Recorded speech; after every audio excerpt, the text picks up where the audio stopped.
भी एनर्जी को बनाए रखूंगा। मैं आपको बता दूं कि बच्चों यहाँ पर थोड़े सी इसकी विड्थनेस कम कर लेते हैं। मैं बता दूं बच्चों कि आप यूनिट एंड मेजरमेंट पढ़ रहे हैं, तो मैं बता दूं सबसे पहले फिजिकल वर्ल्ड, ये तुम्हारा फर्स्ट चैप्टर होता है बच्चों ना। फिजिकल वर्ल्ड के बारे में पूरी जानकारी देना ये तुम्हारा फर्स्ट चैप्टर है, लेकिन अपन इस पर चर्चा नहीं करेंगे बच्चों। फिजिकल वर्ल्ड की तो अपन को पहले से ही बाद में पता चल ही जाएगा, लेकिन अपन सबसे पहले बात किसकी करने जा रहे हैं? हम बात करने जा रहे हैं यूनिट्स की। किसकी बात करने जा रहे हैं बच्चों?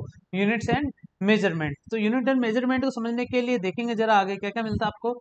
जैसे दिख रहा है बच्चों measurement in everyday life. Everyday life के अंदर मेजरमेंट क्या क्या होता है? जैसे यहाँ पर ये है वेट नापने का दिख रहा है सिस्टम बच्चों, ये है दूध नापने के लिए, दूध वाले अंकल इस तरीके से लेके आते, तो ये मास हो गया, सॉरी मास। एक्चुअली में तो ये वेट नापा जा रहा है बच्चों यहाँ पर, लेकिन फिर भी अपन इसको क्या बोलते हैं कि ये मास नापा जा रहा है। और यहाँ पर क्या नापा जा रहा है बच्चों? वॉल्यूम को मेजर किया जा रहा है। कलर चेंज कर ले बच्चों थोड़ा सा। अपन यहाँ पर ये वॉल्यूम को मेजर कर रहे हैं और यहाँ पर ये किसको मेजर कर रहे हैं बच्चों?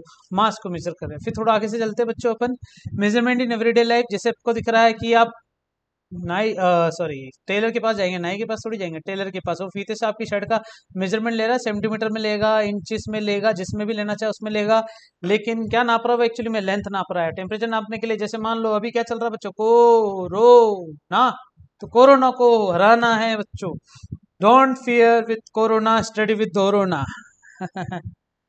Need of measurement in life. सबसे पहले हम बात करते हैं कि फिजिक्स के अंदर मेजरमेंट की नीड कैसे रही। तो सबसे पहले एक चीज मैं बता दूं बच्चों, आपको मान लो कि फिजिक्स के अंदर आप कोई एक्सपेरिमेंट कर रहे हो बच्चों, क्या कर रहे हो? बहुत बड़ा एक्सपेरिमेंट कर रहे हो। आप साइंटिस्ट हो सर, साइंटिस्ट तो आप तब बन पाएगा ना जब आप उस एक्सपेरिमेंट को पूरा शो कर दोगे, उससे पूरे रिजल्ट निकाल लोगे। तो रिजल्ट निकालने के लिए आपको उस एक्सपेरिमेंट को कंप्लीट करने के लिए काफी चीजें चाहिए होगी, और काफी चीजें ऐसे थोड़ी कि आप उठा के ले आओगे। आप उसका एक अनुमान लगाओगे, आप उसका एक इमेजिनेशन लगाओगे, आप उसमें एक कैलकुलेटिव पोर्शन रखोगे कि मुझे ये चीज इतनी चाहिए। तो उससे अपन कहते हैं कि हम फिजिकल किसी भी एक्सपेरिमेंट को कंप्लीट करते हैं तो वहां पर अपन को रिक्वायर्ड क्या होता है बच्चों? मेजरमेंट रिक्वायरमेंट होता है। And we measure several physical properties like length, mass, time, pressure, temperature, ये सब फिजिकल क्वांटिटी हम मेजर कर पाते हैं। थोड़ा सा आगे चले बच्चों अपन, ठीक है।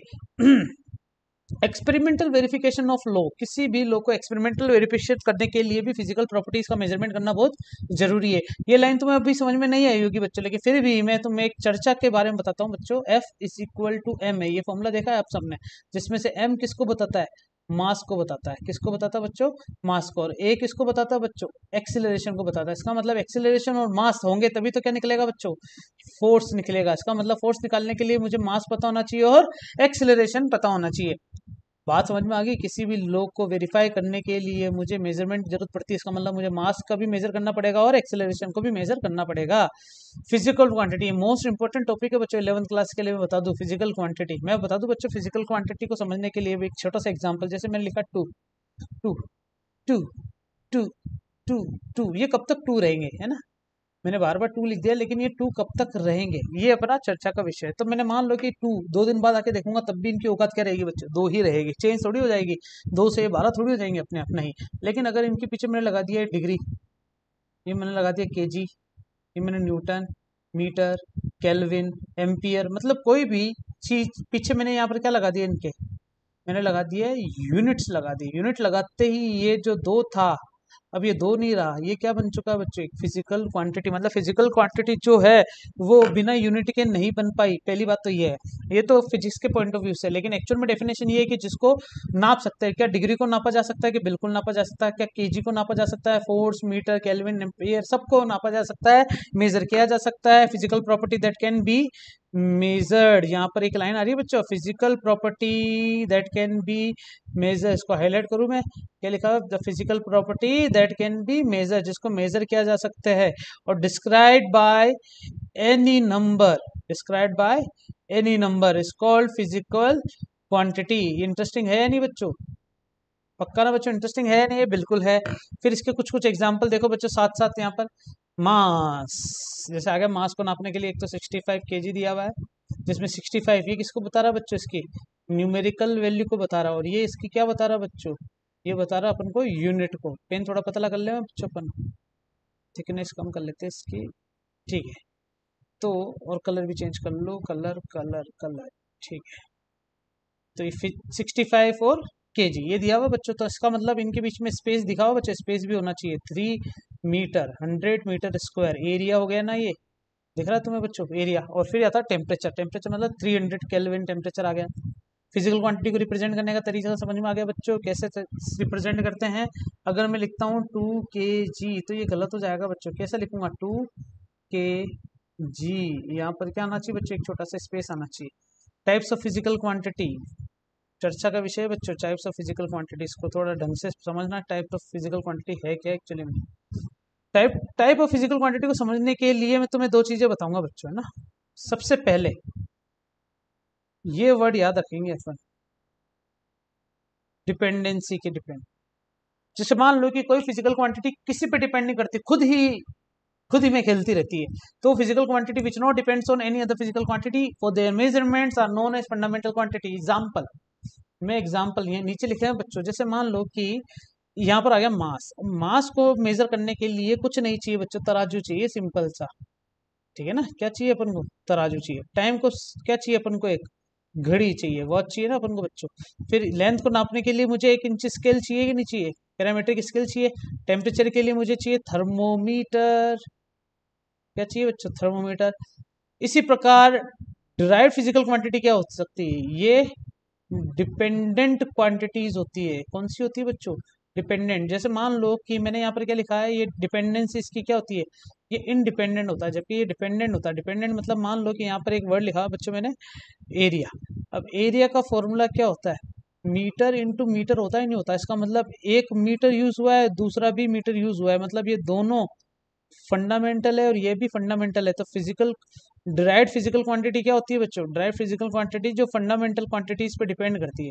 लाइन पढ़ो क्या लिखा हुआ है, a physical quantity which depends on one और मोर फंडामेंटल क्वांटिटीज, है ना बच्चों। इंटरेस्टिंग बात, कलर चेंज करूँ उसका मैं थोड़ा सा, ये देखो यहाँ पर क्या लिखा हुआ है, फंडामेंटल क्वांटिटी पे क्या करे बच्चों, वो डिपेंड करें, देयरफॉर देयर मेजरमेंट्स, है ना, are known as derived quantities. तो दो क्वांटिटी समझ में आ गई बच्चों अपन को, कौन कौन सी। सबसे पहले अपन ने पढ़ी है डिपेंडेंट या फिर इंडिपेंडेंट या फिर फंडामेंटल, याद रखना कौन सी बच्चों, फंडामेंटल। उसके बाद कौन सी पढ़ी अपन ने बच्चों, उसके बाद पढ़ी अपन ने डिराइव्ड। कौन सी पढ़ी बच्चों, डिराइव्ड, है ना। ये एरिया, स्पीड, फोर्स, वॉल्यूम, ये सब चीजें किसमें है बच्चों, डिराइव्ड के अंदर आती है। इनको नापने के लिए जैसे स्पीड है 1 मीटर चाहिए और 1 सेकंड चाहिए, फोर्स एक मास चाहिए और एक एक्सिलरेशन चाहिए साथ में मल्टीप्लाई होने के लिए। वॉल्यूम में मीटर भी चाहिए, मीटर भी चाहिए और मीटर चाहिए, 3 मीटर हो गया ना। इसका मतलब फंडामेंटल नहीं है, ये डिराइव्ड है। आगे चल सकते बच्चों अपन अच्छे से, ठीक है। ये आ गया बच्चों मस्त इंपॉर्टेंट सी चीज यहाँ पर अपने सामने वापस क्या लिखा हुआ है, तो यूनिट्स ऑफ मेजरमेंट, मेजरमेंट की यूनिट, जैसे मीटर होता है, फुट होता है, इंच होता है, लेंथ, ये तो लेंथ के लिए है ना। इसी प्रकार standard use for measurement of a physical quantity, याद रख लेना बच्चों इसको, लाइन लिखी हुई ना जो,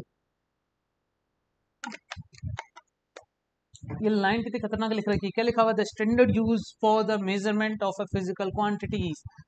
फिजिकल क्वांटिटी को यूज करने के लिए स्टैंडर्ड यूज होते हैं, जैसे मीटर, कहीं कहीं पर मीटर यूज होते हैं, नहीं होते, फुट भी यूज होते हैं, इंचेस भी यूज होते हैं बच्चों। तो ये किसकी है बच्चों, लेंथ की है, किसकी है बच्चों, लेंथ की। इसी प्रकार बात करते हैं किसकी बच्चों, मास की। तो मास के लिए क्या क्या यूज हो रहा है बच्चों, किलोग्राम और पाउंड यूज हो रहा है, किलोग्राम और पाउंड, है ना। इसी के बाद किसकी बात कर रहे हैं बच्चों, टाइम की। आप सबको दिख रहा है मिनट, आवर्स और सेकेंड, ये पाउंड आप सबने सुना है बच्चों। WWE देखा है आप सबने, WWE में क्या बोलते हैं, 122 पाउंड, ठीक है बच्चों, या 122 पाउंड। पाउंड को किससे लिखते हैं बच्चों, LB से। किससे लिखते हैं बच्चों, LB से। टेम्परेचर को क्या है, फ़ारेनहाइट है, केल्विन है, एक और आता है बच्चों डिग्री सेंटीग्रेड, ठीक है ना, डिग्री सेंटीग्रेड। जैसे किलोग्राम पाउंड है ना, तो यहाँ पर एक और आ सकता है बच्चों, ग्राम आ सकता है। सेकंड, मिनट, आवर तो है ही हमारे पास, ठीक है। मीटर, इंचेस और इसमें क्या सेंटीमीटर भी ले लो बच्चों लेंथ के अंदर। आगे चले, कैरेक्टरिस्टिक्स ऑफ यूनिट, यूनिट की कैरेक्टरिस्टिक्स क्या क्या होनी चाहिए बच्चों, इंपॉर्टेंट चीजें हैं, ढंग से समझना है ना। क्या क्या कैरेक्टरिस्टिक्स हमें ध्यान में रखनी। सबसे पहले ये वेल डिफाइंड होना चाहिए बच्चों, वेल डिफाइंड मतलब इसकी डेफिनेशन बिल्कुल करेक्ट होनी चाहिए। उसके बाद सुटेबल साइज होना चाहिए, कैरेक्टरिस्टिक्स ऑफ यूनिट का सुटेबल एक साइज होना चाहिए। जैसे मान लो कि मैं बात करता हूँ 1 सेंटीमीटर, क्या तुम इसको डिफाइन कर सकते हो, बिल्कुल कर सकते हो। क्या तुम इसका साइज भी सुटेबल रख सकते हो, बिल्कुल रख सकते हो। फिर आता है रिप्रोड्यूसिबल, जिसको बार बार रिप्रोड्यूस किया जा सके, ठीक है ना। साथ ही क्या होना चाहिए बच्चों, वो इनवेरिएबल भी होना चाहिए, जो कभी भी बदले ना है। इसका मतलब अचल होना चाहिए, नियत होना चाहिए। हिंदी में इसके नाम होते हैं नियत। नियत का मतलब समझते हो बच्चों? नियत मतलब होता है जिसकी नीयत खराब ना हो, याद रख लेना। फिर आता है इनडिस्ट्रक्टिबल होना चाहिए, हमेशा डिस्ट्रक्ट में नहीं रहना चाहिए ना। आगे इंटरनेशनली एक्सेप्टेबल, हमेशा इंटरनेशनली एक्सेप्टेबल होना चाहिए। जैसे मैंने लिखा मीटर, तो मीटर बोलते ही क्या इंटरनेशनल लेवल पे ये मीटर वर्ड उनके दिमाग में क्लिक करेगा कि हाँ ये मीटर नाम की कोई चीज होती है, बिल्कुल होती है। जैसे न्यूटन है, इंडिया का नहीं है फिर भी न्यूटन से अपन इसको याद रखते हैं। आइंस्टीन है, ई बराबर एम सी स्क्वायर, नाम सुना है? नाम तो सुना है, देखा थोड़ी है, अपनी कंट्री का थोड़ी है, लेकिन फिर भी याद रखते हैं ना, तो इंटरनेशनली एक्सेप्ट किया गया है, उनको याद रखना बच्चों। अब आते हैं अपन एक एक करके सभी फिजिकल क्वांटिटीज पर, है ना। जैसे यहाँ पर तो क्या हो गया बच्चों, मैंने जो लिखा है ना यूनिट ऑफ मेजरमेंट्स के लिए ये चीजें लिख रखी है। अब फिजिकल क्वांटिटी में जो यूनिट सिस्टम है वो क्या क्या है सबसे पहले, तो इसको ब्लैंक पेज पे लेके आते हैं बच्चों। ब्लैंक पेज के लिए यहाँ पर मुझे क्या करना पड़ेगा, नोट पैड लिख लेते हो, है ना बच्चों, O N E on note pad, ठीक है ना। नोट पैड स्टार्ट कर लेते हैं अपन, न्यू पेज कर लिया मैंने, ठीक है। क्या लिखा है बच्चों मैंने, अपन जो चल रहे यूनिट्स के टाइप्स पढ़ेंगे अपन। किसके टाइप पढ़ेंगे बच्चों? यूनिट के, ना। तो यूनिट के टाइप में सबसे पहला आता है बच्चों सी जी एस, दूसरा आता है बच्चों एफ पी एस, तीसरा आता है बच्चों एम के एस, और चौथा आता है बच्चों एस आई। इन सब के बारे में चर्चा करेंगे बच्चों एक एक करके। तो सबसे पहले कौन सा उठा रहे हैं अपन बच्चों, बताओ? अपन सबसे पहले उठा रहे हैं बच्चों सी जी एस। कौन सा उठा रहे हैं बच्चों? सी जी एस। सी जी एस में एक तो आ रहा सी, सी मतलब होता है सेंटीमीटर, फिर आता है जी, जी मतलब होता है ग्राम, और फिर आता है एस, एस मतलब होता है second. The system was first introduce in France. यहाँ पर इनका इंट्रोडक्शन दे रखा है बच्चों, अच्छे से समझते हुए चलेंगे। सारे इंट्रोडक्शन हमें हाईलाइट करते हुए रहना चाहिए ताकि हमें कीवर्ड्स याद रहे। ये फ्रांस में फर्स्ट डिस्कवर्ड हुआ था, also known as Gaussian system, ठीक है ना। कौन सा सिस्टम कहलाता है? गाउसियन। गाउस एक साइंटिस्ट का नाम है बच्चों। It is based on centimetre, gram और सेकंड। यह माने मैंने पहले लिख रखा है बच्चों ना, सेंटीमीटर, ग्राम और सेकंड, इसको याद किस रखेंगे? सी जी एस। सी मतलब सेंटीमीटर में, जी मतलब ग्राम में, एस मतलब सेकंड में। ये लेंथ को बता रहा है, ये मास को बता रहा है, ये टाइम को बता रहा है। Length L M T, length, mass और टाइम को बता रहा है। आगे चलते हैं एम के सिस्टम पर। एम का मतलब यहाँ पर लिखा हुआ बच्चों मीटर। एम का मतलब क्या होता है बच्चों? मीटर। के मतलब होता है किलोग्राम। क्या होता है बच्चों? किलोग्राम, है ना। फिर आता है एस, एस मतलब होता है वही सेकंड, तो इसका मतलब यहाँ पर लिख रखा होगा किलोग्राम, सेकंड और मीटर। आ गया बच्चों। फिर system was introduce in France, ये भी फ्रांस में हुआ था, और is also known as France system of unity. France में ये सिस्टम एमकेएस का यूज किया जाता है, बेस्ड इन मीटर, किलोग्राम और second. Fundamental unit of is length, mass and time. ये फंडामेंटल यूनिट इस तरीके से यूज में लेते हैं जिसमें मीटर, किलोग्राम और सेकंड होते हैं। इनकी फंडामेंटल यूनिट की कहानी बता रखी है। फिर आते हैं अपन बच्चों किस पर बच्चों? एफपीएस पर, जिसमें एफ मतलब होता है फुट, पी मतलब होता है बच्चों P O U N D pound, S मतलब होता है बच्चों सेकंड। एक चीज बता दूं, फुट को तो रिप्रेजेंट करेंगे एफ टी से। किससे रिप्रेजेंट करेंगे बच्चों? एफ टी से। जबकि जो पाउंड होता है उसको रिप्रेजेंट करते हैं एल बी से। किससे बच्चों? एल बी से। और सेकंड को तो सेकंड से लिख रहे हैं। The system was introduce in Britain. ये किसके अंदर दिया गया था बच्चों? सबसे पहले ब्रिटेन के अंदर। Also known as British system of unit, based on the foot, pound and second. मैंने यहाँ पर पहले से लिख दिया है, कोई बड़ी बात है नहीं बच्चों। आगे चल सकते हैं अपन। कौन कौन सिस्टम पढ़ लिए बच्चों बताओ? सबसे पहले अपन ने कौन सा पढ़ा है? सी जी एस। फिर क्या पढ़ा है बच्चों? एम के एस। फिर क्या पढ़ा बच्चों? F P S. याद रखना बच्चों, सी जी एस को एम के एस में, और एम सी जी एस को एफ पी एस में, एम के एस को एफ पी एस में। ये सारे अपन को इंटरचेंज करना सीखना है। क्या करना सीखना है बच्चों? इंटरचेंज। जैसे मैंने मान लिया कि 1 सेंटीमीटर जो होता है 1/100 मीटर के बराबर होता है, या 1 मीटर जो है वो 100 सेंटीमीटर के बराबर होता है। इसे अपन कहते हैं कन्वर्जन फैक्टर। क्या कहते हैं बच्चों? Conversion factor. कन्वर्जन फैक्टर तुम्हें नोट्स में दिख रखा होगा बच्चों, ये अपलोडेड है, टेलीग्राम ग्रुप बन चुका होगा, या फिर आप हमारे एप्लीकेशन पर जाकर नोट्स डाउनलोड कर सकते हैं। 11th क्लास में यही लेक्चर आपको उसमें मिलेंगे। तो नोट्स के अंदर तो सारे कन्वर्जन फैक्टर मेंशन कर रखे हैं, लेकिन फिर भी तुम थोड़ा थोड़ा इसको पढ़ लेना। आगे चलते हैं बच्चों, क्या लिखा हुआ है? International system. ये मोस्ट इंपोर्टेंट यही है बच्चों, याद रख लेना। बार बार सर आप मोस्ट इंपोर्टेंट वाली चीज चेंज कर रहे हो। बिल्कुल मोस्ट इंपोर्टेंट है, बिल्कुल है, मना क्यों करूंगा मैं। मोस्ट इंपोर्टेंट तो मोस्ट इंपोर्टेंट ही कहलाता है। अब थोड़ा आगे चलते हैं बच्चों, है ना। इंटरनेशनल सिस्टम क्या है, 1971 में general conference on weight and measurement, है ना, दिख रहा है बच्चों, had held its meeting and decided a system of using internationally। International जैसे मान लो कि अलग अलग कंट्री में कहीं कहीं पर तो यूज हो रहा है फुट, कहीं कहीं पर यूज हो रहा है बच्चों लेंथ यूज हो रही है किसमें, मीटर में, कहीं कहीं पर यूज हो रही है माइल में, कहीं कहीं पर यूज हो रही है केजी में। तो मतलब बहुत सारे परेशानियां देखने को मिल गई थी बच्चों। तो इसीलिए एक 1971 के अंदर जो जनरल कॉन्फ्रेंस हुई थी वेट और मास मेजरमेंट के लिए, तो उस समय डिसाइड किया गया कि हमें एक ऐसा सिस्टम इंट्रोड्यूस करना पड़ेगा जिसके अंदर सारे यूनिट को यूज किया जा सके। तो वो था एसआई सिस्टम। एक चीज बता दूं बच्चों, एसआई सिस्टम के अंदर अधिकतर कौन सी चीजें यूज हो रही है बच्चों, एमकेएस की चीजें ही यूज हो रही है। फिर भी चलो देख लेते हैं अपन कौन कौन से सिस्टम आते हैं ना, कौन से चीजें इसके अंदर इंक्लूडेड है। This system is called international system. ये एसआई सिस्टम कहलाता है, लेकिन इसको आईएस से पढ़ा जाता है, इंटरनेशनल सिस्टम, याद रखना। एस आई मतलब सिस्टम इंटरनेशनल तो बोल नहीं सकते, इसलिए इसको बोलते हैं इंटरनेशनल सिस्टम, ठीक है ना। system is called international system of unit and abbreviate as SI from its French name। ये क्या है बच्चों, ये फ्रांस से एक नेम लिया गया है जिसके अंदर SI फॉर्म को यूज करते हैं। Unit consist of 7 fundamental unit. ये बता दूं बच्चों, जैसे मान लेते हैं हमने किसकी चर्चा करी, लेंथ की, मैंने बात करी बच्चों मास की, फिर मैंने बात करी टाइम की। तो तुम्हें पता है ये मीटर में नापा जाता है एमकेएस में, ये केजी में, ये सेकंड में। तो इसके अलावा भी 3-4 यूनिट ऐसी है जो फंडामेंटल होती है, और वो कौन सी है, टोटल मिला के 7 है, जिसका नाम यहाँ पर लिख रखा है। नंबर 1 पर लेंथ, 2 3 दिख रहा बच्चों, लेंथ हो गया, मास हो गया और टाइम हो गया। तो लेंथ मास टाइम में तो आप सबको दिख रहा होगा कि लेंथ को तो मीटर में रिप्रेजेंट कर रहे हैं, किलोग्राम को केजी में, सेकंड को एस में रिप्रेजेंट कर रहे हैं। फिर आता है टेम्परेचर, इलेक्ट्रिसिटी, ल्यूमिनेस इंटेंसिटी और अमाउंट ऑफ सब्सटेंस। ये देखो बच्चों, टेम्परेचर को केल्विन में नापा जा रहा है, एम्पियर में, कैंडेला में और मोल में। ये इनके सिंबल है बच्चों। एक कहानी बता देता हूँ बच्चों कि केल्विन ये साइंटिस्ट का नाम है, इसलिए ये कैपिटल लेटर यूज कर रहे हैं, लेकिन सेकंड के अंदर कैपिटल लेटर यूज नहीं होगा। कौन सा होगा बच्चों, स्मॉल लेटर। किलोग्राम साइंटिस्ट का नाम नहीं है, इसलिए दोनों स्मॉल होंगे। मीटर साइंटिस्ट का नाम नहीं है, इसलिए स्मॉल होंगे। लेकिन एम्पियर जो साइंटिस्ट का नाम है तो कैपिटल ए यूज होगा। मोल साइंटिस्ट का कोई नाम नहीं है, इसलिए मोल यूज हो रहा है, कैंडला यूज हो रहा है, ठीक है ना बच्चों। आगे चल सकते हैं। Definition of metre. अब एक एक करके सारी डेफिनेशन को अपन कंसिडर करेंगे बच्चों, है ना। जैसे मैंने यहाँ पर चर्चा करी है कि हमने पढ़ा है क्या, फंडामेंटल यूनिट्स को सही कर देता हूँ एक बार वापस। हमने कौन कौन सी यूनिट पढ़ी है बच्चों, फंडामेंटल यूनिट्स पढ़ी है। कौन सी, फंडामेंटल यूनिट्स। फंडामेंटल यूनिट्स में सबसे पहले क्या पढ़ा था अपन ने, एक तो बच्चों पढ़ा था लेंथ, उसके बाद पढ़ा था बच्चों मास, उसके बाद पढ़ा था बच्चों टाइम, है ना। यहाँ पर लिख देता हूँ मैं टाइम। तो अपन एक एक करके सबके बारे में चर्चा करेंगे, जिसमें लेंथ का फंडामेंटल यूनिट में सबसे पहले एमकेएस में, ये एसआई में यूज किया था बच्चों, एमकेएस सिस्टम। कौन सा सिस्टम बच्चों, एमकेएस सिस्टम, ठीक है। डेफिनेशन के बारे में थोड़ा सा डिटेल में जाएंगे बच्चों। क्या लिखा हुआ है, 1 मीटर की डेफिनेशन क्या होती है, द मीटर, है ना। 1 मीटर की डेफिनेशन पढ़ रहे हैं ना।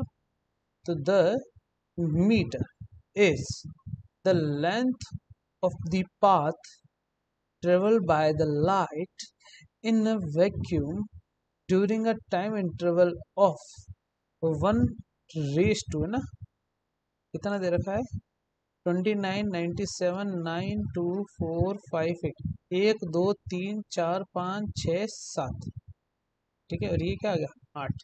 क्या तुम्हें याद है बच्चों, ये लगभग 3 × 10⁸ के आसपास है। पक्का बच्चों समझ में आ रहा है।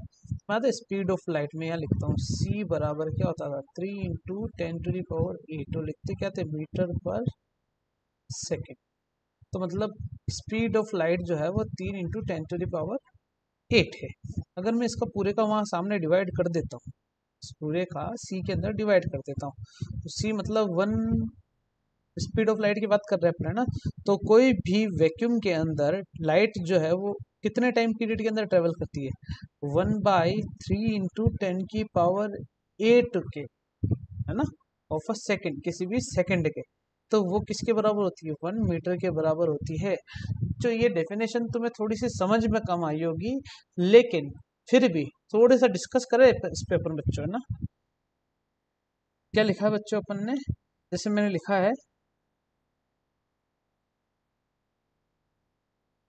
स्पीड ऑफ लाइट, क्या लिखा है, टू 10⁸ मीटर पर सेकेंड, जबकि वहां पर क्या लिखा था 129 ब्ला ब्ला ब्ला ब्ला। एक्चुअली में ये पूरा जो है स्पीड ऑफ लाइट के बराबर ही है।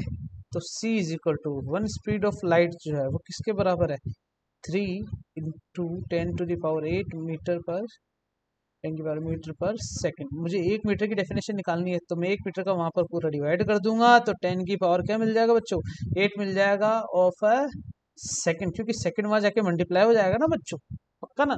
स्पीड ऑफ लाइट क्या हो जाएगी 1/3 × 10⁸ और ऑफ अ सेकेंड, क्योंकि सेकेंड डिवाइड है वहां जाके मल्टीप्लाई हो जाएगा, तो बचेगा क्या इधर केवल मीटर बच जाएगा। क्या पक्का समझ में आ गया, एक बार देख लो अच्छे से बच्चों। यही हमारे पास बच्चों किसकी 1 मीटर की डेफिनेशन मिली अपन को। ब्लू कलर अच्छा लग रहा है मेरे को। किसकी डेफिनेशन मिली है बच्चों अपन को यहाँ पर, 1 मीटर की डेफिनेशन। याद रख लेना बच्चों अच्छे से। एक्चुअली में ये जो पूरी डाटा जो है वो 1/3 × 10⁸ की ही बात हो रही है। आगे चले, डेफिनेशन ऑफ अ किलोग्राम। ओहो एक्चुअली बच्चे तुम्हें किताबों में कहीं नहीं मिलेगा, है ना, डेफिनेशन ऑफ अ किलोग्राम। तो अपन किसकी बात कर रहे हैं, 1 किलोग्राम की डेफिनेशन क्या होती है। एक्चुअली में क्या है, ये एक एक्सपेरिमेंटल है, तो इसका एक्सपेरिमेंट समझते क्या है।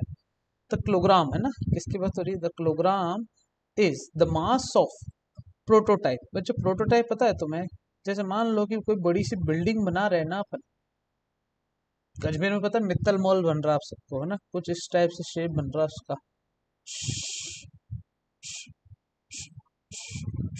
याद है बच्चों, कुछ ऐसे ही बन रहा है ना मित्तल मॉल का शेप। ठीक है, अब मित्तल मॉल के शेप को बनाने के लिए डायरेक्ट सीमेंट और पत्थर तो लेके आए नहीं होंगे, इंजीनियर डायरेक्ट बनाने के लिए तो आए नहीं होंगे। एक्चुअली में इसका सबसे पहले क्या तैयार किया होगा, एक इसका तैयार किया होगा एक प्रोटोटाइप। क्या तैयार किया होगा बच्चों, प्रोटोटाइप। तो बस बात इतनी सी है, तो इसी प्रोटोटाइप के पीछे अगर भागे जाए अपन,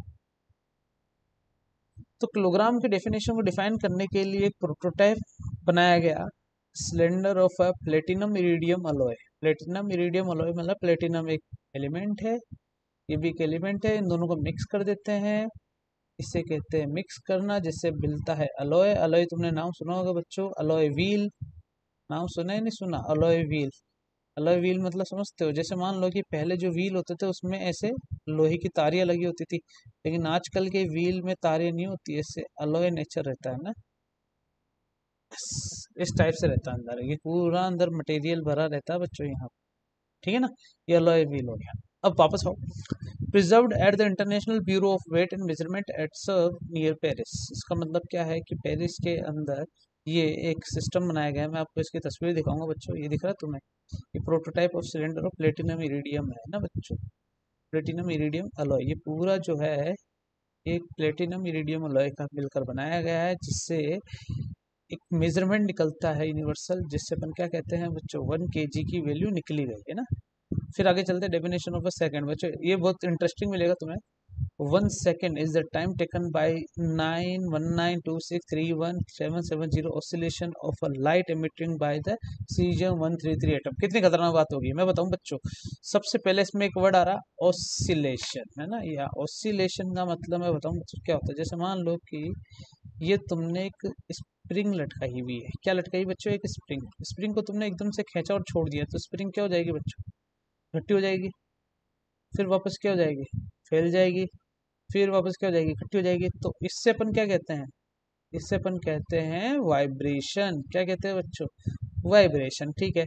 इसी प्रकार अगर मैंने एक पत्थर लिया, भाटा लिया, उसको रस्सी से ऐसे बांध दिया और इसको यहाँ से धकेल के यहाँ पर छोड़ दिया, तो थोड़ी देर बाद ये वापस अपनी पोजीशन पर यहाँ पर आने के बाद इधर आ जाएगा क्या। तो इससे अपन क्या कहेंगे, झूला झूलना कह सकते हैं क्या, नहीं बच्चों, ये भी एक वाइब्रेशन का टाइप है, बस ये थोड़ा सा धीरे धीरे वाइब्रेट हो रहा है। धीरे धीरे मतलब पहले टूं फिर टूं, लेकिन ये वाइब्रेशन कैसे हो रहा है, ठीक है। इसी चीज को बोलते हैं ऑसिलेशन। क्या बोलते हैं बच्चों, ऑसिलेशन। अब मैं आपको एक छोटी सी चीज बताऊं बच्चों, छोटी सी चीज ये है कि ये जो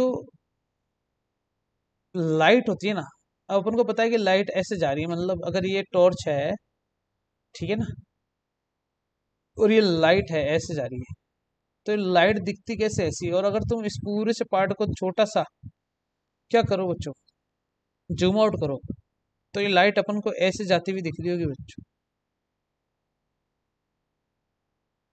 एक्चुअली में। मतलब लाइव जो है वो लाइट जो है वो कैसे जाती है बच्चों, वेव पार्टिकल के हिसाब से जाती है ना, वेव के हिसाब से। इसका मतलब कभी ऊपर कभी नीचे इसके पार्टिकल होते हैं जो कि क्या करते हैं बच्चों, ऑसिलेशन करते हैं। क्या करते हैं बच्चों, ऑसिलेशन। वापस आओ, oscillation of the light emitted, ये कितना है 1 सेकेंड के अंदर इतने ऑसिलेशन करेगा, वो याद रखना है ना।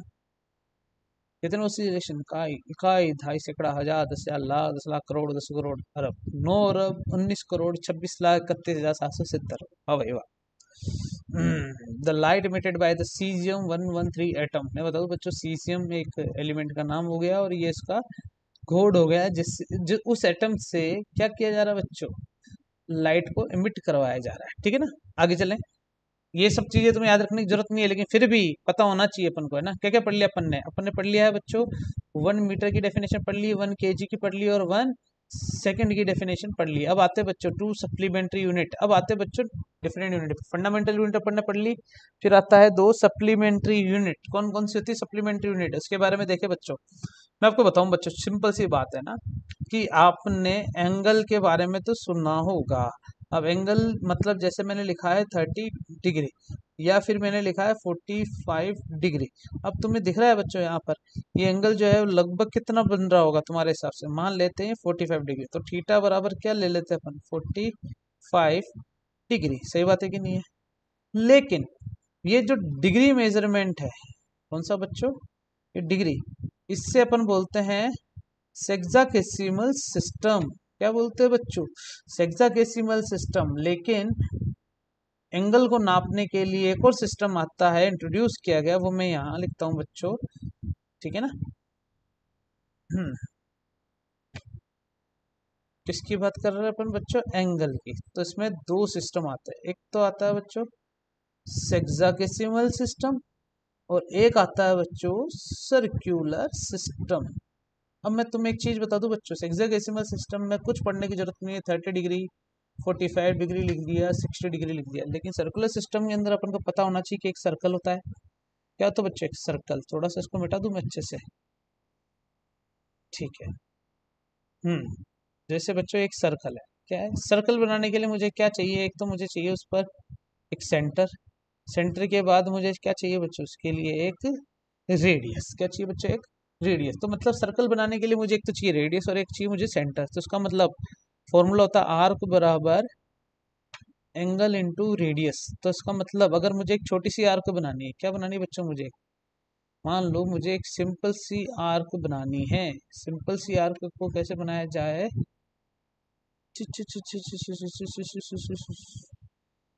कलर थिकनेस नहीं, ऐसे ही बना लेते अपन तो। ये है बच्चों, मान लो मुझे ये आर्क बनाना है। अब ये आर्क बनाने के लिए थोड़ा सा नीचे लो इसको साइड में, मान लो मुझे ये इतनी सी आर्क बनानी है। ठीक है ना। और इतनी सी आर्क बनाने के लिए ये पॉइंट और ये पॉइंट काफी थे, लेकिन ये किसी ना किसी सेंटर का पार्ट तो होंगे, रेडियस का पार्ट तो होंगे। आर एंगल हो गया, ये एंगल थीटा हो गया, और ये क्या होगी इसकी बच्चों, आर्क हो गई। तो आर्क बराबर एंगल इंटू रेडियस। तो एंगल हो गया थीटा, रेडियस हो गया आर, तो इसको मैंने बोल दिया आर्क। इसी प्रकार यहाँ पर आओ बच्चों, क्या ये जो आर्क है ये पूरी 2 पाई आर होगी या नहीं होगी, सरकमफ्रेंस हो गया ना बच्चों, कोई बड़ी बात थोड़ी है। एंगल हो गया थीटा बराबर आर इंटू आर, आर से आर कैंसिल, तो थीटा बराबर क्या मिला बच्चों, 2 पाई। थोड़ा सा ध्यान दो बच्चों, अगर थीटा बराबर 2 पाई मिला है तो हम ऐसा बोल सकते हैं कि थीटा बराबर अगर 2 पाई मिला है तो मतलब टू, क्या हो गया यहाँ पर, थोड़ा सा सही करते हैं। ये जो थीटा बराबर 2 पाई मिला है, ध्यान देना थीटा बराबर एक पूरा फुल साइकिल अगर अपन घूम रहे हैं, कितना डिग्री होता है बच्चों, 180 डिग्री। तो यहाँ पर 180 डिग्री अगर मैं रखता हूँ तो सोचो 2 पाई बराबर 180 डिग्री, तो पाई बराबर, सॉरी, 360 डिग्री, ये भी 360 डिग्री, यहाँ पर भी 360 डिग्री, 360 डिग्री बाई 2। तो अब आ गया 180 डिग्री। तो इसका मतलब ये यहाँ पर लिख देता हूँ कि पाई ये रेडियन मेजरमेंट है, जिसमें कितने डिग्री होते हैं, 180 डिग्री। तो एक रेडियन में कितने होते हैं बच्चों, 180 बाई पाई डिग्री। समझ में नहीं आया वापस बता दूं बच्चों एक बार और, थोड़ा सा ढंग से देखेंगे बच्चों पूरा।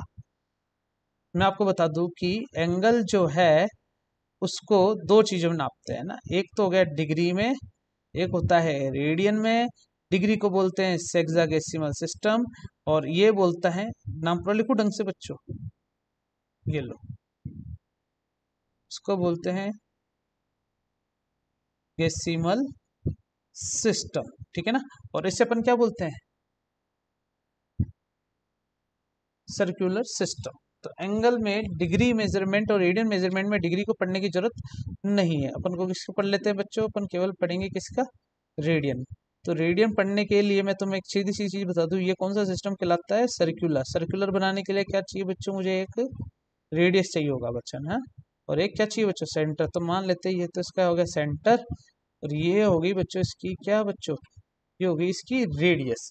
तो सर्कुलर सिस्टम के लिए मैं बता दूं बच्चों, आर्क बराबर, फॉर्मूला वही लिखा था ना, एंगल इनटू रेडियस। तो आर्क अगर 2 पाई आर है, एंगल 360 हो जाएगा, तो रेडियस भी आर हो जाएगा, आर से आर कट गया, वही पाई बराबर 180 डिग्री हो गया। तो वन बराबर क्या हो जाएगा, पाई बाई 180 बाई पाई, या फिर 180 डिग्री बराबर पाई है, तो 1 डिग्री बराबर क्या हो जाएगा, पाई बाई 180 रेडियन। याद रख लेना बच्चों, ये भी रेडियन है, 1 रेडियन में इतने डिग्री होते हैं, और इतने डिग्री में इतने रेडियन होते हैं, उल्टा सीधा हो गया। थीटा बराबर 1 रेडियन, यहाँ पर एंगल को नापने के लिए कौन सा यूज हो रखा बच्चों, एंगल। अब सोचो बच्चों, ये जो ये डायग्राम है वो कैसा है बच्चे, सर्कल है। सर्कल मतलब कौन सा डायग्राम है ये, 2 डायमेंशन। 2 डायमेंशन मतलब इसको डायग्राम बनाने के लिए केवल एक्स और वाई एक्सिस से ही बनाया जा सकता है। जैसे यहाँ पर अगर मैं एक्सिस ड्रॉ करूँ, तो क्या ये ऐसा बनाया जा सकता है कि बच्चों ये एक्स हो गया और ये वाई हो गया।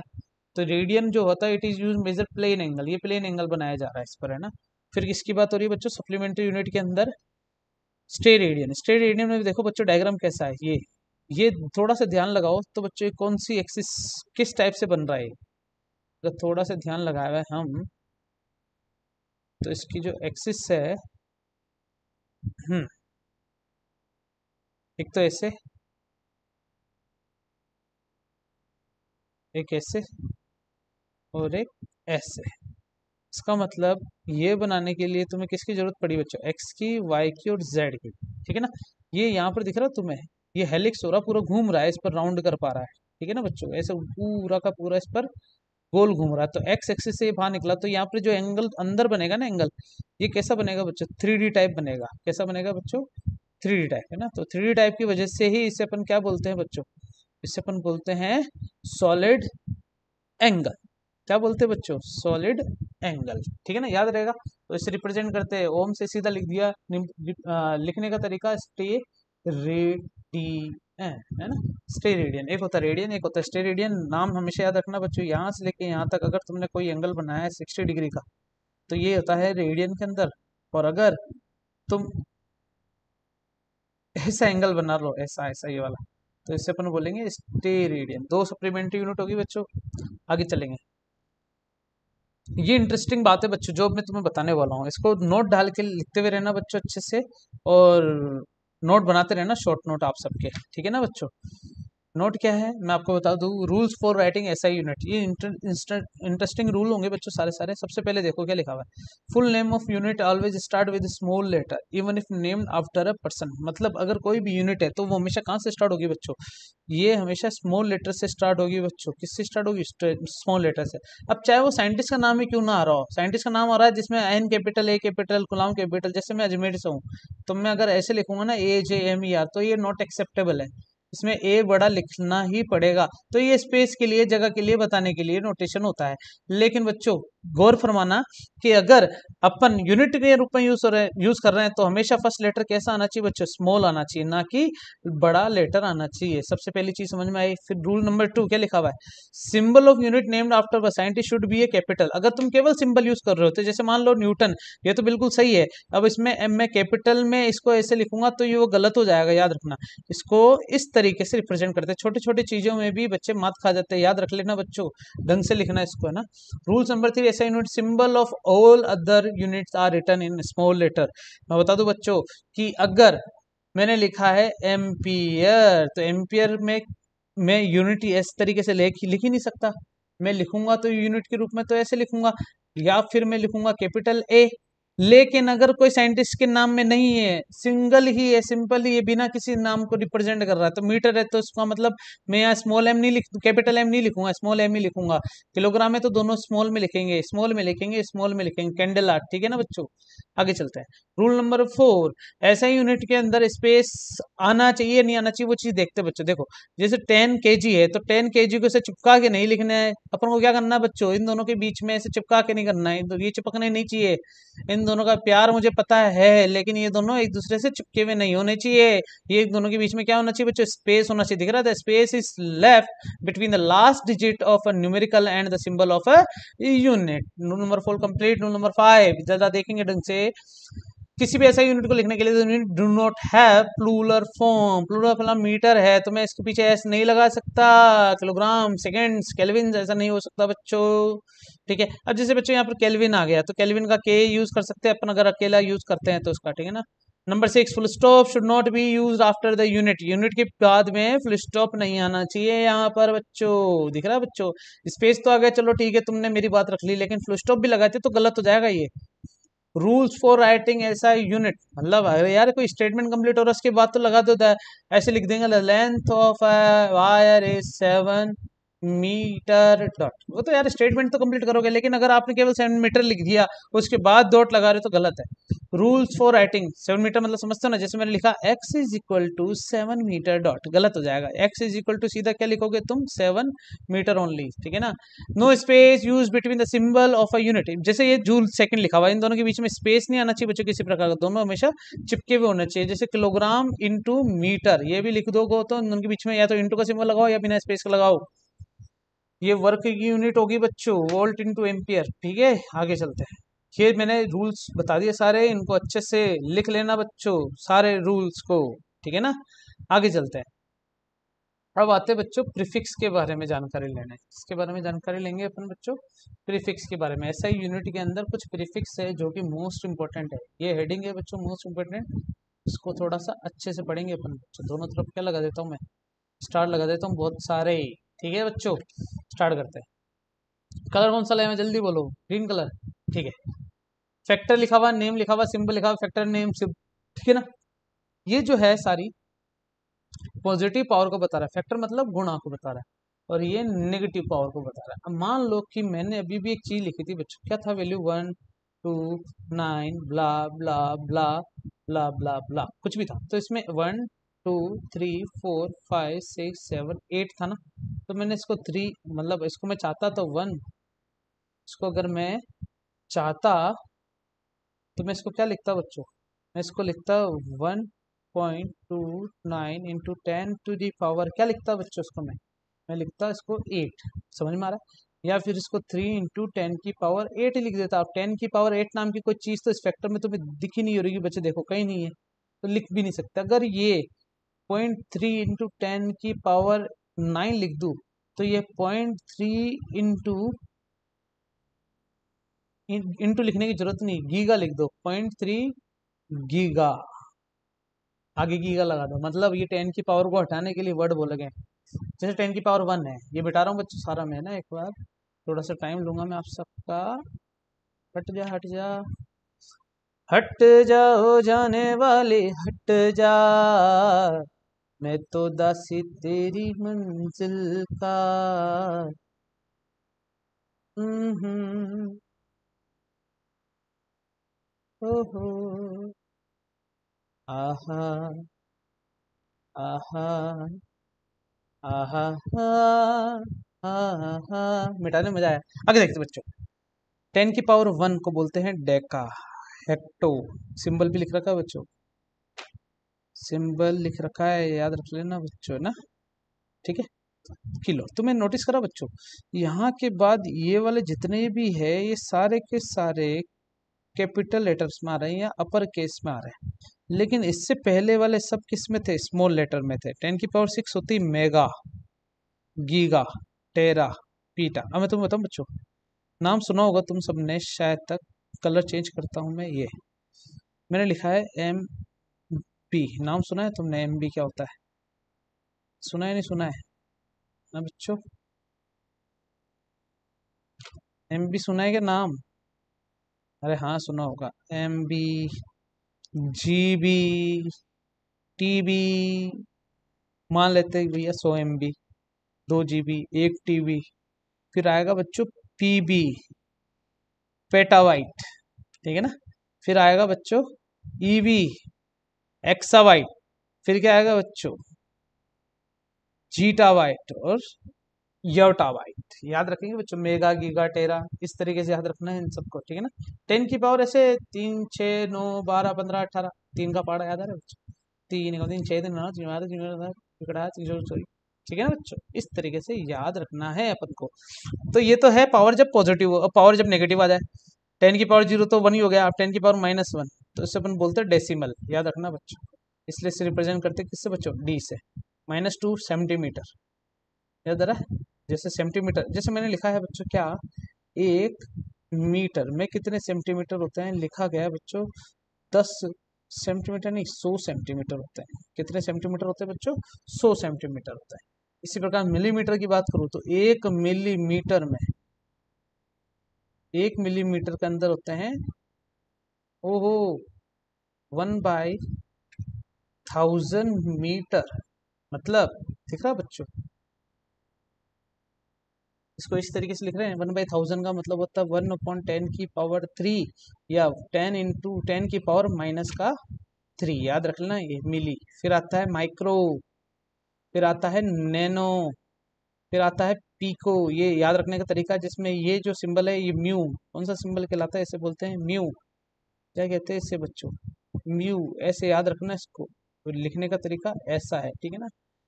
फेमटो, 10 की पावर-18, ओटो, जेप्टो, याक्टो, ये इस तरीके से याद रखना बच्चों, ठीक है ना। तो भी दिख रहा है बच्चों, 10 की पावर 21 और 10 की पावर-21, 24 और -24, ठीक है ना। आगे चलते हैं, ये प्रीफिक्स तुम्हें याद रखना बच्चों, इंपॉर्टेंट है सारे के सारे। ऐसे यूनिट में कौन कौन से प्रीफिक्स ज्यादा यूज में आते हैं, जैसे लिखा हुआ 10 मिली एम्पियर, मिली एम्पियर को लिखते हैं M, ऐसे लिखते हैं बच्चों, 3 स्मॉल m, और अकेला है तो A यूज कर रहे हैं ना। इसका मतलब ही क्या होता है, 10 × 10 की पावर-3 मिली एम्पियर में से मिली हट जाएगा, क्योंकि 10 की पावर-3 लगा दिया है। माइक्रो है तो 10 की पावर 6 आ गया, क्या बच्चों दिख रहा तुम्हें, नैनो, पीको, किलो, मेगा, इस तरीके से, ठीक है ना। आगे सम प्रैक्टिकल यूनिट है ना, जैसे माइक्रोन है। ये माइक्रोन कहाँ यूज होता है बच्चों, बैक्टीरियाज माइक्रोन लेवल की होती है। फिर 10 की पावर-9, ये नैनोमीटर है ना, छोटा, तो ये मोलिक्यूल्स के अंदर जाते हैं। मोलिक्यूल्स का मतलब समझ गए ना बच्चों, जैसे मैंने लिखा है H2, ये मोलिक्यूल है, तो H और H के बीच की बात हो रही है ना, तो वो नैनोमीटर में नापी जाती है ना। और माइक्रोन बैक्टीरिया हो गए बच्चों। Some particle units of measuring length. अच्छा मुझे बताओ बच्चों, बैक्टीरिया छोटे होते हैं या मोल्स छोटे होते हैं या मोलिक्यूल्स छोटे होते हैं बच्चों, मोलिक्यूल बहुत ज़्यादा छोटे होते हैं बैक्टीरिया से। बैक्टीरिया को तो अपन देख भी सकते हैं, लेकिन मोलिक्यूल्स को अपन नहीं देख सकते। बैक्टीरिया तो दिखा देते हैं ना बच्चों, ऐसे वो सिंबल लगाया ये वाला, और कीड़े डोलते हुए दिखाई देते हैं ना। वो बंटी का साबुन स्लो है, याद आ रहा नहीं आ रहा, ये वही बैक्टीरियाज है। तो ये नहीं दिखता है ना, बैक्टीरिया दिख जाते हैं, वो नहीं दिखता। अब आर्मस्ट्रॉन्ग इंपॉर्टेंट है बच्चों, आर्मस्ट्रॉन्ग है ना, देखने को मिलेगा तुम्हें 12th क्लास में भी है ना। 10 की पावर-10 को बोलते हैं आर्मस्ट्रॉन्ग, ये एटम्स में देखा जाता है। और फर्मी, ये मैं बता दूं बच्चों, ये है स्मॉलेस्ट यूनिट फॉर लेंथ, है ना। ये लेंथ की स्मॉलेस्ट यूनिट है बच्चों। ये देखो न्यूक्लियस दिखा, ये है न्यूक्लियस, है ना। ये क्या है बच्चों, ये न्यूक्लियस है। और ये क्या है, न्यूक्लियस के चारों ओर जो घूम रहा है वो कौन है बच्चों, इलेक्ट्रॉन है। तो फर्मी लेवल पर चलते बच्चों। मैं यहाँ पर एक बात बताऊँ बच्चों, 12th क्लास में एक चैप्टर आएगा सेमीकंडक्टर, जिसमें एक वर्ड आता है बच्चों, फर्मी एनर्जी लेवल। और फर्मी एनर्जी लेवल का वर्ड यहीं से लिया गया है बच्चों, फर्मी से, ठीक है ना। फर्मी एनर्जी लेवल का वर्ड यहीं से लिया गया है, ये फर्मी से। आगे चले, 10 की पावर-10 को इस तरीके से लिखेंगे, 10 की पावर-15 को ऐसे। ये आर्मस्ट्रॉन्ग है, ये फर्मी है, ठीक है ना। आगे चलते हैं, सब practical unit of measuring length. Length के अंदर प्रैक्टिकल यूनिट कौन कौन सी यूज होती है बच्चों, इंपॉर्टेंट चीजें नोट करते हुए चलना बच्चों, है ना। ज्यादा कुछ बकवास करने की जरूरत नहीं है, मैं सारी की पॉइंट्स बता रहा हूँ जो अपन को याद होने चाहिए। एस्ट्रोनॉमिकल यूनिट, ये एस्ट्रोनॉमिकल यूनिट का मतलब क्या होता है, कोई भी एस्ट्रोनॉटिकल प्रॉब्लम होती है ना, वहाँ यूज होती है। It is defined as the mean distance of the earth from the sun. Sun के बीच में और अर्थ के बीच की जो मीन डिस्टेंस होती है ना बच्चों, मीन डिस्टेंस मतलब किसी भी पाथ से जाओ, हमें मीन डिस्टेंस पता करनी है, तो यहाँ से लेके यहाँ तक की जो डिस्टेंस है वो 1.5 इंटू 10 की पावर 11 मीटर होती है। ये AU के बराबर होती है। एक एस्ट्रोनॉटिकल यूनिट किसके बराबर होती है बच्चों? 1.5 इंटू 10 की power 11। Distance of a planet याद रहेगा बच्चों, ठीक है। अब प्रैक्टिकल यूनिट मेजरिंग लेंथ, और देखे बच्चों लाइट ईयर। लाइट ईयर ये भी एस्ट्रोनॉमिकल ही है बच्चों। एक चीज बताओ, it is the distance travel by the light in vacuum in 1 year. एक साल के अंदर एक लाइट ईयर मतलब होता है कि कोई लाइट एक साल के अंदर कितना ट्रेवल कर पा रही है, तो 9.5 इंटू 10 की पावर 15।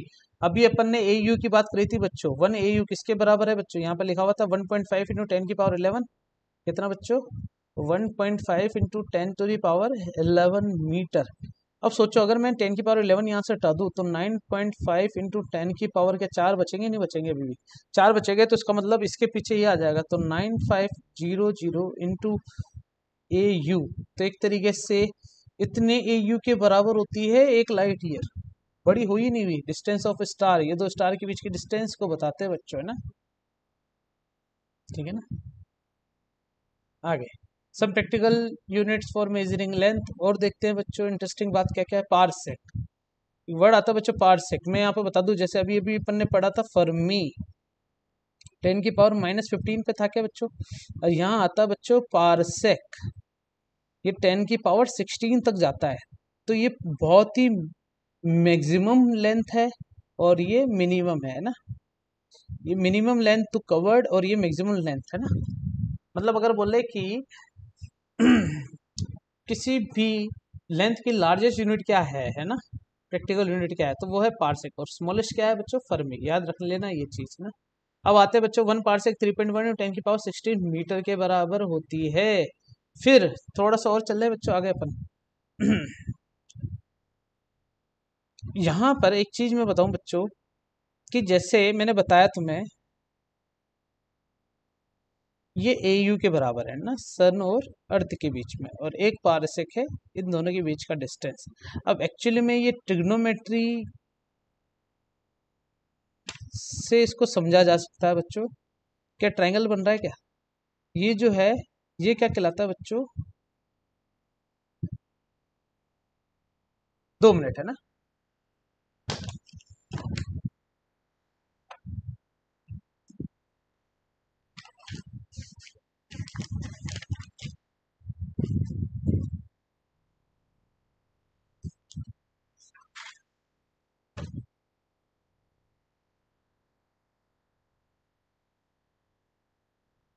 इसको समझने के लिए मैं इस पर चलता हूं बच्चों।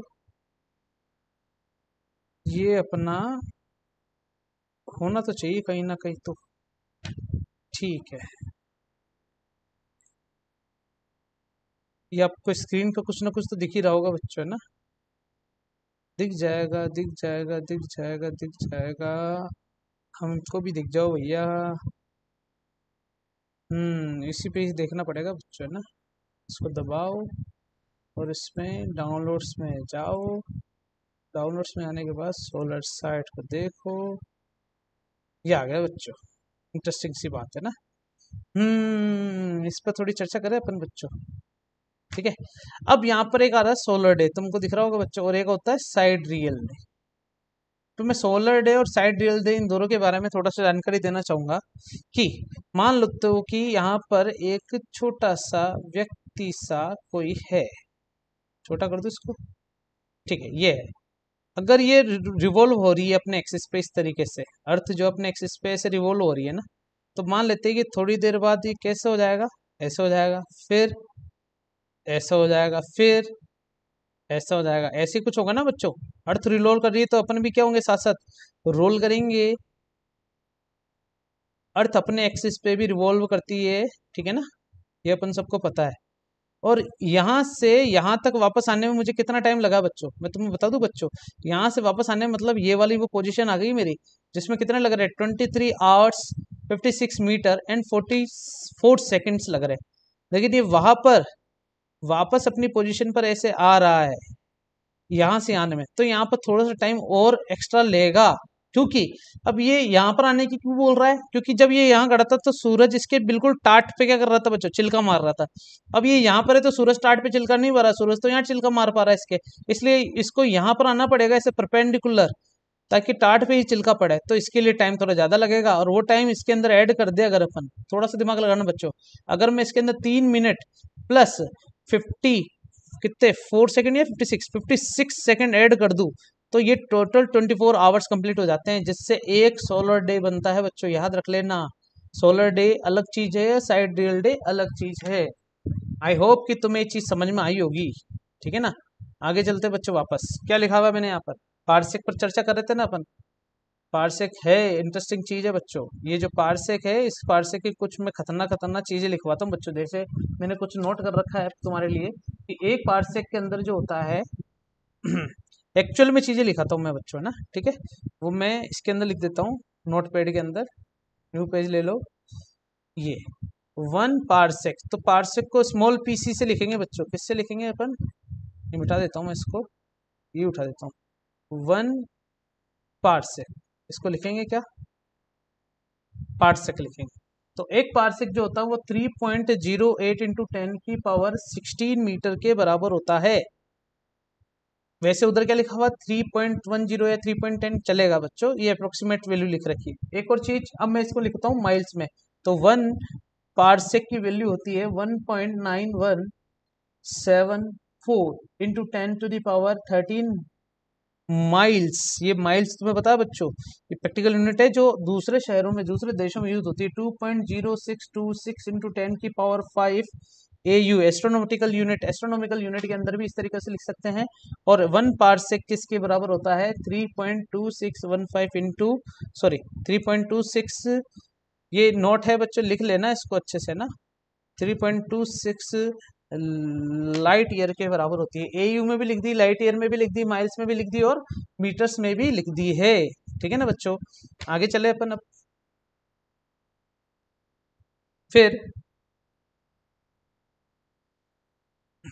पार्सेक बहुत इंपॉर्टेंट यूनिट है बच्चों, याद रख लेना। Some practical unit for measuring area, area निकालने के लिए। तुम्हें याद है बच्चों, कभी कभी तुम एरिया को किस किस तरीके से लिखते हो, एकड़्स में भी लिखते हैं एरिया, हेक्टर्स में भी नापते हैं, बान में भी नापते हैं। जैसे मान लो कि मेरे पास इतने एकड़ की जमीन है, मेरे पास इतने हेक्टेयर की जमीन है, मेरे पास इतने बान का एरिया पड़ा हुआ है, भी खाली छोटा छोटा, बहुत स्मॉल एरिया के अंदर बात करेंगे। जैसे बच्चों मैं बात करता हूँ एकर्स, तो एकड़ में क्या लिखा हुआ, 1 एकड़ किसके बराबर होता है, 208 इंच, 208 और 8.5, जब इनको पूरा मल्टीप्लाई करते हैं तो 4046.8 मीटर स्क्वायर। मतलब एक एकड़ के अंदर, एक एकड़ के अंदर कितना एरिया होता है, 4046.8 मीटर स्क्वायर एक एकड़ में। अगर मान लो 4.46 का मतलब समझ गए बच्चों, जैसे मान लो ये 20 मीटर का है और ये भी 20 मीटर का है, तो 2 दूनी 4 और 200 मीटर का मान लो इसको ना, तो ये हो गया 4000 मीटर स्क्वायर का।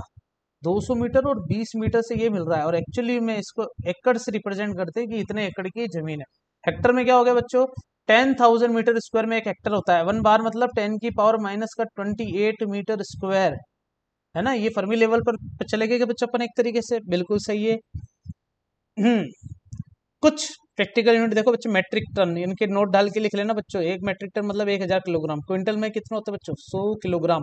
मेट्रिक टन किस में यूज होता है, स्टील बार नापने के अंदर और ये ग्रेन्स नापने के अंदर, ठीक है ना बच्चों। 1 पाउंड में 0.454 किलोग्राम होते हैं बच्चों। जैसे न्यू बॉर्न बेबी है ना, तो वो कितने पाउंड का होता है, ऐसे नापा जाता है कि ये 1 पाउंड का है या 1.5 पाउंड का है या 2 पाउंड का है, ठीक है ना बच्चों। पाउंड की यूनिट LB से रिप्रेजेंट करेंगे, याद रखना किससे, LB से। POUND नहीं लिखेंगे, इसको लिखेंगे LB। फिर स्लज, यहाँ पर देखो बच्चों, क्रॉप्स जो है वो 14.59 kg के बराबर होता है एक स्लज, है ना। ये विदेशों में काम आती रहती है यूनिट, इसलिए मैंने थोड़ी सी जानकारी देने के लिए तुम्हारे सामने रख दी है। प्रैक्टिकल यूनिट और देखो बच्चों, एक चंद्रशेखर लिमिट, ये बच्चों किसी भी मास के लिए बहुत ही लार्जेस्ट यूनिट है बच्चों। कितनी होती है, 2.785 10 की power 30 kg, the biggest practical unit for measuring mass. Measuring mass मतलब मास ऑफ सन की ये 1.4 मल्टीप्लाई के बराबर होती है। इसका मतलब सन बहुत बड़ा स्टार है, तुम्हें पता है ना, और इसको मल्टीप्लाई कर दे अगर 1.4 से, तो ये एक चंद्रशेखर लिमिट मिलता है। और चंद्रशेखर नाम से पता चल रहा है कि ये एक इंडियन साइंटिस्ट थे बच्चों, जिन्होंने इस चंद्रशेखर लिमिट की वैल्यू निकाली है।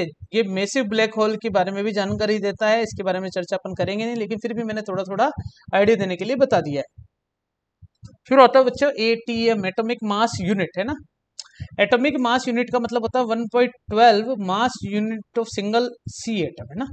किसी भी कार्बनिक या कार्बन एटम का जो मास होता है उसका 1/12 पार्ट जो होता है ना, एटॉमिक मास होता है। एक्चुअली में इसकी वैल्यू होती है 1.6 × 10⁻⁻27। ये किसी भी एटम का मास बता रहा बच्चों। मैं बता दूं एटम का मास का मतलब ये है प्रोटॉन का मास बच्चों, किसका, प्रोटॉन का, या फिर है ये न्यूट्रॉन का मास। अगर हमसे पूछे ना कि प्रोटॉन और न्यूट्रॉन के मास क्या क्या होते हैं, तो बच्चों मैं यहाँ लिख देता हूँ कि मास ऑफ प्रोटॉन 1.67 लिख दो इसको, भले तुम या कुछ भी लिखो, लेकिन लिखेंगे तो ऐसे ही।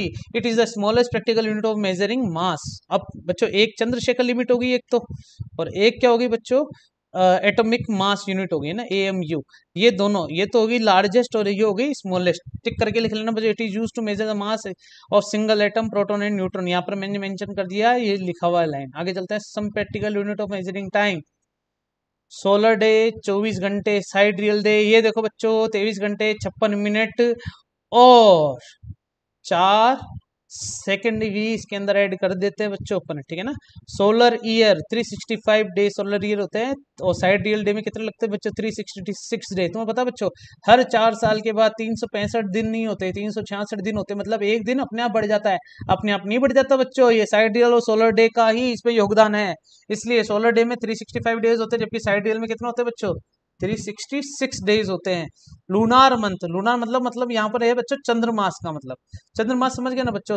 अपन को पता है कि भैया हर 30 दिन में एक मंथ कंप्लीट होता है, या 31 दिन में होता है, कभी कभी 28 होता है, लेकिन इन सब का एवरेज निकाला है तो 27.3 ये चांद का है बच्चों, ये चंद्रमास का है। मतलब एक पूरा चंद्रमा खत्म होने के बाद ऐसे ऐसे ऐसे ऐसे ऐसे ऐसे ऐसे वापस बन जाता है, तो वो क्या कहलाता है, इसका चंद्र मास कहलाता है ना। चंदा मामा दूर के। अब मैं बताऊं बच्चों चंद्रमास पढ़ने के लिए, पूनम नाम सुना बच्चों, पूर्णिमा, और एक अमावस, दोनों में 15-15 दिन का रहता है ना। कभी कभी 14 हो जाते हैं, कभी 2 अमावस आ जाती है, कभी 2 पूनम आ जाती है अपने इंडियन कल्चर के अनुसार। तो ये सब चीजें इस अनुसार देखी जाती है। अच्छा साइड रियल डे का हिंदी में नाम बताऊं बच्चों, ये तो क्या हो गया, सोलर डे। सोलर डे तो हो गया हमारा पूरे दिन हो गया एक तरीके से ना। और साइड रियल डे जो है वो नक्षत्र कहलाता है, नक्षत्र दिवस कहलाता है। और इसे अपन कहते हैं सौर दिवस। क्या कहते हैं बच्चों, सौर दिवस। और इसे कहते हैं नक्षत्र दिवस, साइड रियल डे को। एक शेक में 10⁻⁻8 सेकंड होते हैं। स्मॉलेस्ट यूनिट होगी बच्चों 7 डायमेंशन ऑफ द वर्ल्ड। आ चुके हैं बच्चों अपन अब किस पर, वर्ड डायमेंशन पर। तो length, mass, time, temperature, current, luminous intensity और अमाउंट ऑफ सब्सटेंस, ये डायमेंशन को रिप्रेजेंट करने का तरीका है। मास का m ले लिया गया बच्चों कैपिटल वाला, लेंथ में से L ले लिया गया, T में से टाइम ले लिया गया, टेम्परेचर में से केल्विन से था ना बच्चों, इसलिए केल्विन वाला K यूज करा है। करंट को एम्पियर से नापा था, एम्पियर यूज करा है। अमाउंट ऑफ सब्सटेंस ये मोल होता है बच्चों, लेकिन इसको N से यूज करते हैं। ल्यूमिनस इंटेंसिटी कैंडेला होता है बच्चों, लेकिन J से यूज करते हैं। ये डायमेंशन लिखने में काम आएगा बच्चों। मैं तुम्हें बताऊं बच्चों, डायमेंशन किसी भी फिजिकल क्वांटिटी की डायमेंशन क्या होती है ना, सिंपल सी चीज देखो बच्चों, the power of fundamental quantities. याद रखना बच्चों, fundamental quantities, the power of fundamental quantities, power of fundamental quantities. याद रख लेना बच्चों कि the power of fundamental quantities in the derived quantity are called dimension of quantity. जैसे मान के चलो मैंने यहाँ पर लिखा है बच्चों वेलोसिटी, बड़ी सिंपल सी चीज मैंने लिखा वेलोसिटी। वेलोसिटी होता है डिस्प्लेसमेंट अपॉन टाइम। डिस्प्लेसमेंट भी लेंथ की यूनिट होगी बच्चों। यहाँ पर क्या आएगा बच्चों, लेंथ होगा। यहाँ पर क्या आएगा बच्चों, टाइम होगा। अभी भी डायमेंशन मैंने तुम्हें बताया बच्चों, ये देखो ये जो लेंथ है इसका L यूज हो रहा है, और टाइम का क्या यूज हो रहा है बच्चों, T यूज हो रहा है ना। तो इसका मतलब अगर मैं यहाँ पर L1 लिख दूं, क्योंकि एक बार आ रहा टाइम भी आ जाए T1, मास एक भी नहीं आ रहा, तो मैं लिख देता हूँ m तो 0 है, L1 है, और T नीचे से ऊपर आएगा तो -1 हो जाएगा, और इसको इस ब्रैकेट में बंद कर दूं। तो fundamental quantities in the derived quantity, ये ड्राइव क्वांटिटी है, और फंडामेंटल क्वांटिटी की पावर को रिप्रेजेंट कर रहे हैं अपन बच्चों। ये पावर है, तो इसलिए ये डायमेंशन कहलाती है किसी भी क्वांटिटी की। याद रख लेना बच्चों, dimension of the physical quantity. जैसे बात कर रहे हैं डेंसिटी की, यहाँ पर लिख रखा है एग्जाम्पल, ठीक है ना। टाइम देख ले बच्चों, कितना टाइम हो गया इस लेक्चर को।